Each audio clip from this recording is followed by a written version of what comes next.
વલસાડ ખાતે કપરાડામાં ટ્રક સળગાવવાનું નાટક ખુલ્લું પડ્યું છે। પ્લાસ્ટિકના દાણા વેચી પુરાવા નાશ કરવા ટ્રકને લગાવી આગ। ટ્રકમાંથી લગભગ 900 બેગ રસ્તામાં જ વેચી માર્યા હતા અને બાકી રહેલી બેગ સાથે કુંભઘાટ પાસે ટ્રક સળગાવી। પોલીસે તપાસ બાદ મનીષ મિસ્ત્રીની ધરપકડ કરી છે। પોલીસે કમલેશ સરસિયા નામના શખ્સને જાહેર કર્યો છે વોન્ટેડ। પોલીસે તપાસ બાદ મનીષ મિસ્ત્રી નામક આરોપીની ધરપકડ કરી છે। આ સાથે જ કમલેશ સરસિયા નામના શખ્સને વોન્ટેડ જાહેર કરવામાં આવ્યું છે।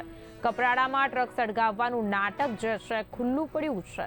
પ્લાસ્ટિકના દાણા વેચી પુરાવા નાશ કરવા ટ્રકને આગ લગાવી હતી તો ટ્રકમાંથી લગભગ 900 બેગ રસ્તામાં જ વેચી માર્યા હતા અને બાકી રહેલી બેગ સાથે કુંભઘાટ પાસે ટ્રક સળગાવી દેવામાં આવી હતી।